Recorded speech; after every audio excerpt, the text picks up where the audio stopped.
இயேசு உங்களை நேசிக்கிறார்.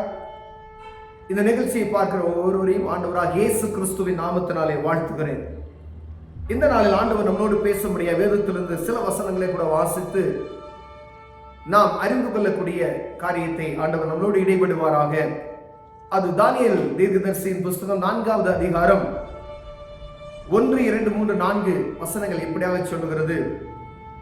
ராஜாவாகிய நேபுகாத்நேச்சார் பூமி எங்கும் குடியிருக்கிற சகல ஜனத்தாருக்கும் ஜாதியாருக்கும் பாசைக்காரருக்கும் எழுதுகிறது என்னவென்றால், உங்களுக்கு சமாதானம் பெருக கடவது. உன்னதமான தேவன் என்னிடத்தில் செய்த அடையாளங்களையும் அற்புதங்களையும் பிரசித்தப்படுத்துவது எனக்கு நன்மையாக கண்டது. அவருடைய அடையாளங்கள் எவ்வளவு மகத்துவமும் அவருடைய அற்புதங்கள் எவ்வளவு வல்லமையுமாய் இருக்கிறது. அவருடைய ராஜ்யம் நித்திய ராஜ்யம், அவருடைய ஆளுகை தலைமுறை தலைமுறையாய் நிற்கும். நேபுகாத்நேச்சராகிய நான் என் வீட்டிலே சௌக்கியமுள்ளவனாய் இருந்து என் அரண்மனையிலே வாழ்ந்து கொண்டிருந்தேன். பிரியமானவர்களே, இந்த நேபுகாத்நேச்சார் ஒரு புறஜாதி நாட்டினுடைய ராஜா. இவருக்கும் இஸ்ரவேல் தேசத்துக்கும் சம்பந்தமில்லை.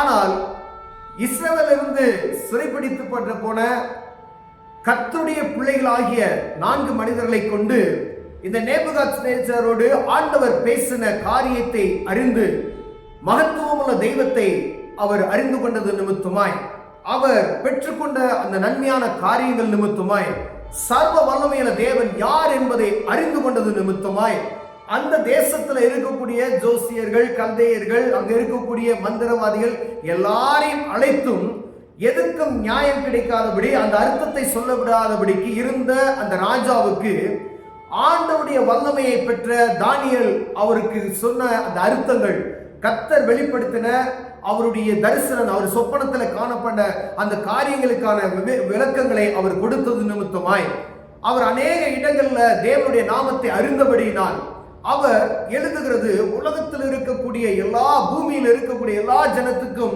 ஒரு கடிதத்தை அந்நாளிலே எழுதி வைத்திருக்கிற ஒரு காரியத்தை இதில் பார்க்க முடியுது.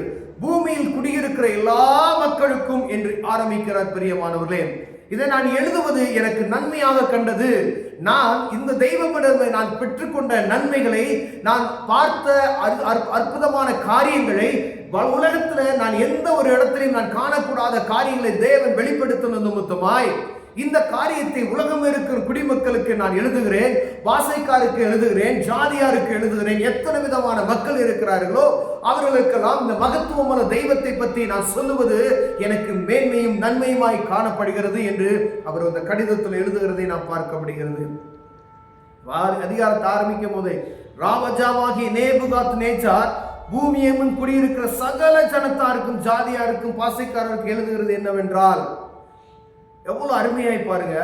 ஆண்டவர் செய்த நன்மையை, அவர் செய்த அற்புதங்களை பார்த்த இந்த ராஜா அப்படியே உலக மக்களுக்கு எழுத வேண்டும் என்று சொல்லி அந்நாட்களில தீர்க்கதரிசிகள் மூலமாய் ஆண்டவர் செய்த நன்மைகளை ஜனங்களுக்கு அறிவிக்கும்படியாய் அற்புதமான ஒரு சாட்சியான காரியத்தை எழுதி வைத்திருக்கிறதை நாம் பார்க்க முடிகிறது. பிரியமானவர்களே, அநேக காரியங்கள், யாராலும் விளக்க முடியாத கருக்கலானவைகளை ஆண்டவர் நிமித்தமாய் தானியேல் விளக்குகிறதை நாம் பார்க்க முடியும். தானியேல் தீர்க்கதரிசி விளக்குகிறதை பார்க்க முடிகிறது. பிரியமானவரே, அவர்கள் ஒவ்வொரு இடத்திலையும் ஆண்டவர் செய்த நன்மைகளை நினைத்து நினைத்து நினைத்து பாருங்க, எந்த ஒரு ராஜாவும் செய்ய முடியாது. அங்க இருக்க பிரதானிகளாம், அங்க இருக்கக்கூடிய மந்திரிமார்கள்லாம் இந்த ராஜாவிடம் தானியேலை குறித்ததான முறுமுறுப்பான காரியங்களை சொல்லி எப்படியாவது அவனை கொண்டு போட வேண்டும் என்று பல முறை அவனுக்கு விரோதமாய், தானியேலுக்கு விரோதமாய் அங்க இருக்கிறவர்கள் எழுப்புகிறதை பார்க்க முடிகிறது. ஆனால் ராஜா அறிந்து கொண்டார், இந்த நேபுகாத்நேச்சார் அறிந்து கொண்டார், இவர் வழிபடுகிற தெய்வம், தானியேல் வழிபடுகிற தெய்வம் சர்வ வல்லமையுள்ள தேவன், அண்ட சராசரங்களை சிருஷ்டித்தவர், அவருக்கு முன்பதாய் ஒன்றும் மறைவானது ஒன்றும் இல்லை என்பதை புரிந்து கொண்ட ராஜா இந்த தானியேலை தப்புவிக்குமாய் அநேக நேரங்களில் அவர் பிரயாசப்படுகிறதை பார்க்க முடியும். ஆனாலும் சிங்கக்கவியில போடும் பொழுது மறுநாள் காலையில இருந்து அவர் வேகமாய் சிங்கக்கவியின் அடியே ஓடி ஆண்டவருடைய நாமத்தை சொல்லி, சர்வ வல்லமையில் ஆராதிக்கிறேன் தானியேலே, உன்னை தப்புவிக்க வல்லவராக இருக்கிறாரா என்று சத்தமாய் கேட்கிறார். அவர் அருமையாய் மகத்துவமாய் அப்படியே சாந்தமாய் ஒரு சத்தத்தை தானியேல் சொல்லுகிறதை நாம் பார்க்க முடியும் பிரியமானவர்களே. அங்க அக்கினி ஜுவாலையில நீங்க வழிபடக்கூடாது, சிலையை வழிபடக்கூடாது என்று சொல்லி, ராஜாவினுடைய சிலையை வழிபடணும்னு சொல்லி அங்க ஒரு கட்டளை பிறப்பிக்கப்படுகிறது. அதை வழிபட மாட்டேன்னு சொன்னவங்க நெருப்புல போட்டாருங்க. அங்கு ஆண்டவர் அவர்களோடு உலாவின காரியத்தை பார்த்து இந்த ராஜா பிரமித்து இவர்களுடைய தேவனே தேவன் என்று பறைசாற்றப்படுகிறதை நாம் பார்க்க முடிகிறது பிரியமானவர்களே. இந்த புரத்தான் நாட்டினுடைய ராஜா ஆண்டவர் யார் என்பதை அறிந்து இந்த உலக மக்களுக்கு ஒரு எழுத்தை எழுதி எல்லாரும் பார்க்கும்படியாக நன்மையான ஒரு காரியத்தை நான் எழுதுகிறேன், நீங்களாம் புரிந்து கொள்ளுங்கள் என்று எழுதி வைத்து விட்டார். ஆனா உங்களுக்கும் எனக்கும் ஆண்டவர் செய்த நன்மை எத்தனை பேருக்கு நாம் சொல்லி இருக்கிறோம் என்று பார்க்கும்படியாக ஆண்டவர் உங்களோடு பேசுகிறார் பிரியமானவர்களே. ஆண்டவர் பிள்ளையாகி நீங்கள் வேற ஒரு நாட்டு ராஜா, அவரோடு கர்த்தருடைய பிள்ளை கூட இருந்தது நிமித்தமாய் அவர் அற்புதங்களை பெற்றுக்கொண்டார், ராஜ்யங்களை பெருக்கிக் கொண்டார், ராஜ்யங்களை நடக்க போகிற மகத்தான காரியத்தை புரிந்து கொண்டார், அழிவிலிருந்து தப்பிக்கப்பட்டார்கள் அநேக ராஜ்யங்கள். யோசேப்பு நிமித்தமாய் அங்கு எகிப்தில பயங்கரமான அற்புதங்கள் நடக்கிறது. 7 வருஷங்கள் அந்த காரியத்தை நம்ம அறிந்திருக்கிறோம். பஞ்சம், பூமி எங்கும் பஞ்சம். அந்த 7 வருஷம் அந்த செழிப்பு, எல்லா தேசத்துக்கும் அங்கிருந்து உணவு அனுப்பப்படுகிறதை நாம் பார்க்க முடிகிறது பிரியமானவர்களே. ஆண்டவருடைய பிள்ளைகள் இருக்கிற தேசத்துல அந்த ராஜாக்கள் மேன்மையடைகிறார்கள்.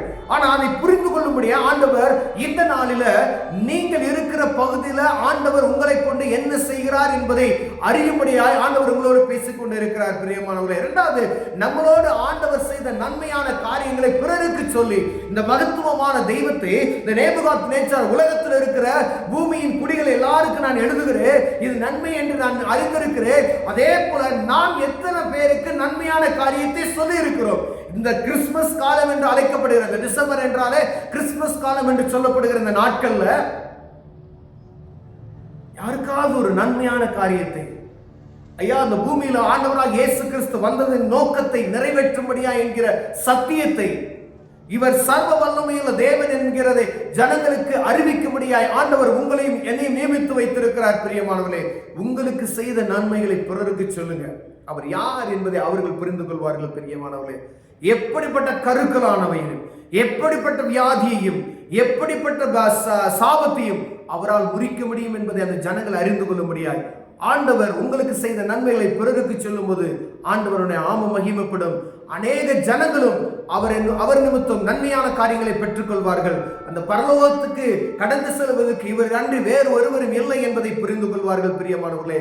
நமக்கு செய்த நன்மைகளை பறைசாற்றுவோம். ஆண்டவர் பெரிய காரியத்தை செய்வார். கண்களை மூடுவோம், ஜெபம் செய்வோம். அன்பின் தகப்பனே, இந்த நேபுகாத்நேச்சார் தேச மக்களுக்கெல்லாம், உலக குடிமக்களுக்கெல்லாம் எழுதினது போல நாங்கள் எங்க பகுதியில நாங்கள் ஆண்டவருடைய நாமத்தை பறைசாற்ற எங்களுக்கு உதவி செய்யும். இயேசுவின் நாமத்தில் பிதாவே, ஆமென்.